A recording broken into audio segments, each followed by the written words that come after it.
Hello, we are going live. We are here at the Burton Public Library in gorgeous Burton, Ohio. Hi, everybody. I'm back. Missed you guys. So good to see you all. Today I have a special book. The book is called Melissa. But if you can see, there seems to be a word behind here. And I figured it out. It's the word George. This book is written by Gino. And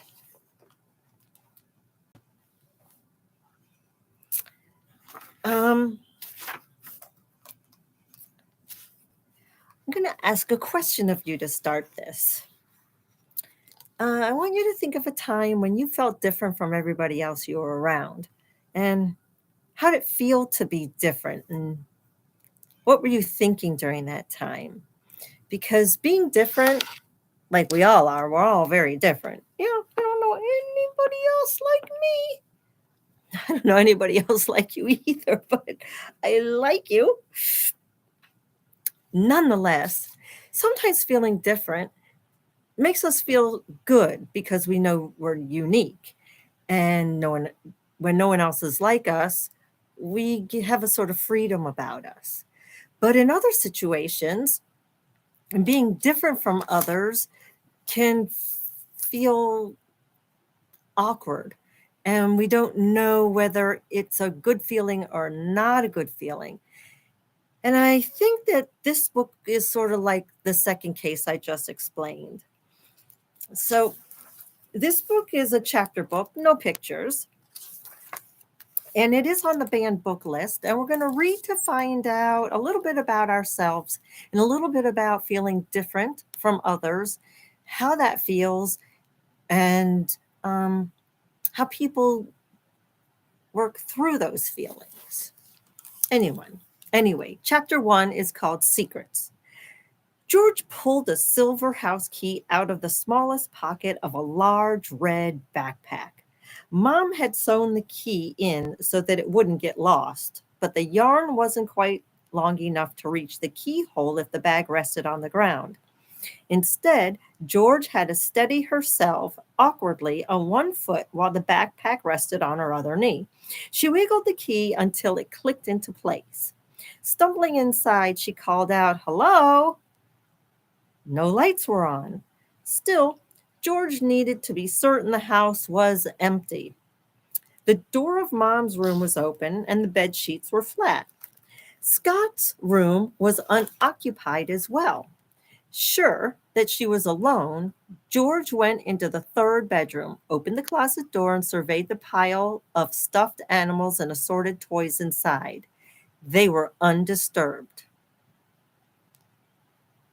So already I'm thinking the main character of this book, George, she is entering the house. She wants to be alone and she's checking the closet, a closet to make certain that there's a pile of stuffed animals and toys that's undisturbed. I mean, what's going on?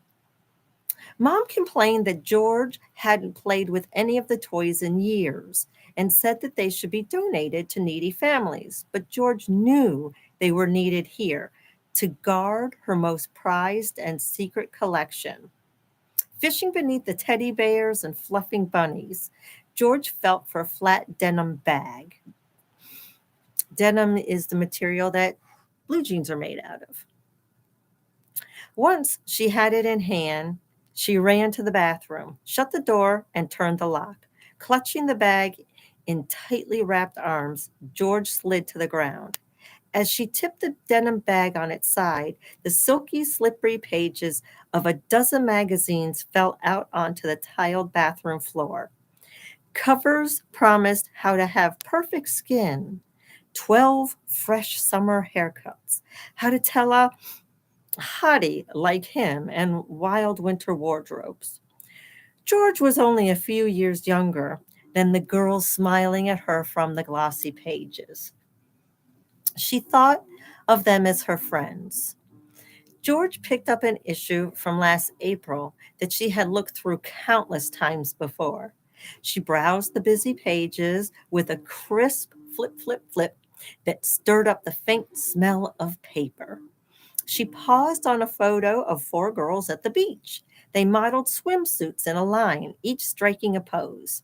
A guide on the right hand side of the page recommended various styles based on body type. The bodies looked the same to George. They were all girls' bodies. On the next page, two girls sat laughing on a blanket, their arms around each other's shoulders. One wore a striped bikini, the other wore a polka dot one piece with cutouts at the hips.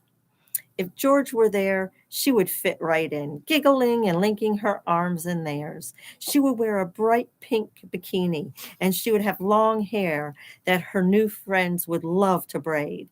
They would ask her name, and she would tell them, "My name is Melissa." Melissa was the name she called herself in the mirror when no one was watching, and she could brush her flat reddish brown hair in the front of her head as if she had bangs. George flipped past flashy ads for book bag organizers, nail polish, the latest phones, and even tampons. She skipped over an article on how to make your own bracelets and another on advice for talking to boys. George's magazine collection had started by accident. 2 summers ago, she had noticed an old issue of Girl's Life in the recycling bin at the library. The word girl had caught her eye instantly, and she had slipped the magazine in her jacket to look at later.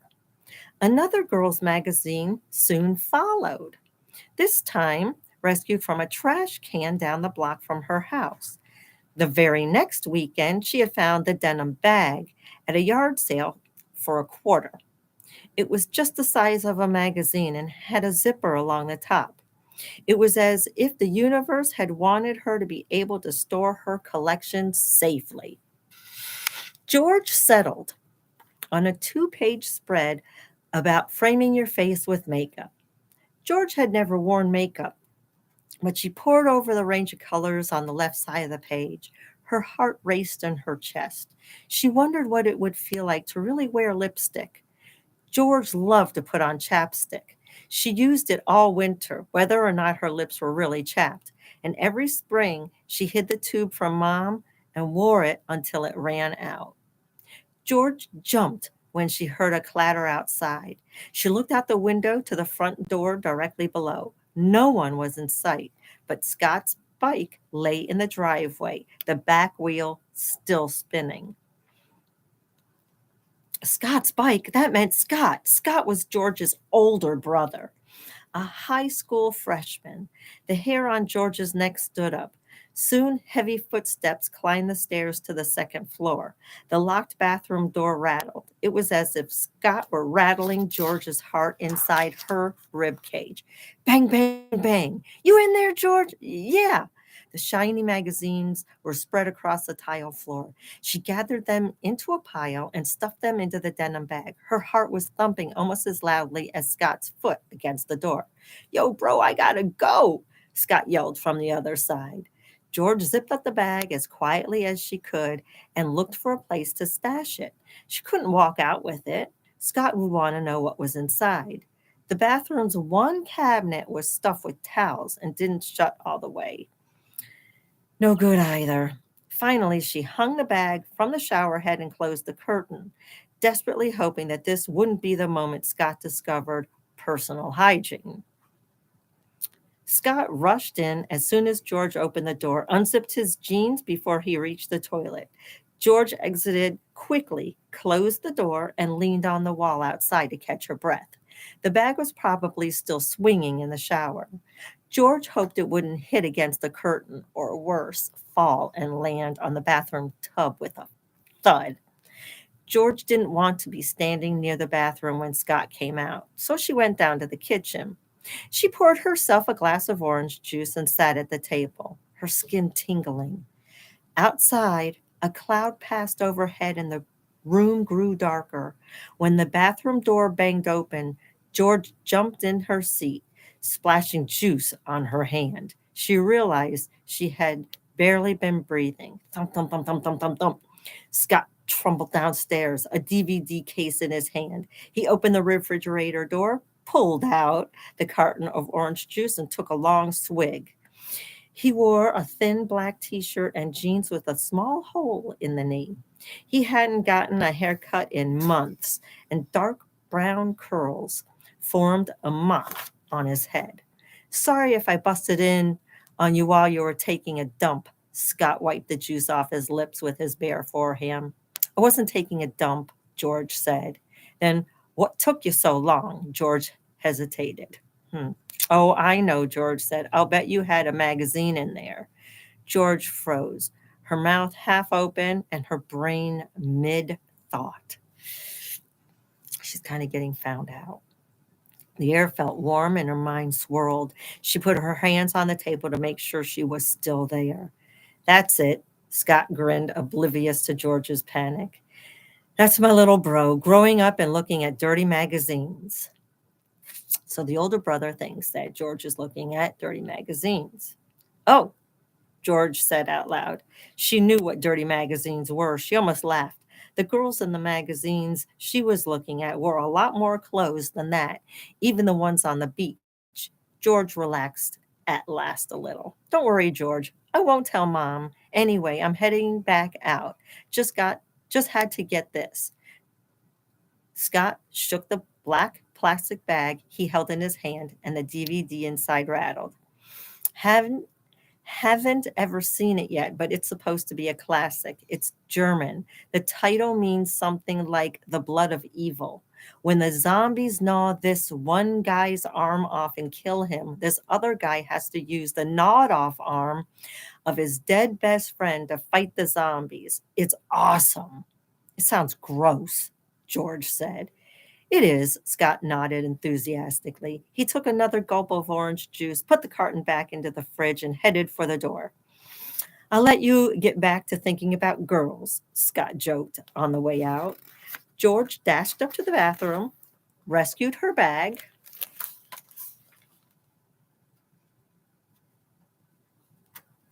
having a little hard time turning the page, and buried it deep inside her closet under the toys and stuffed animals. She put a pile of dirty clothes on top just in case. Then she closed the door and collapsed face first onto her bed, her hands crossed over her head, pressing her eyebrows to her ears and wishing she were someone else, anyone else. And that's the end of chapter 1. And I am intrigued by where it says at the end here, she's wishing she were someone else. Well, in my mind, it seems that this person named George,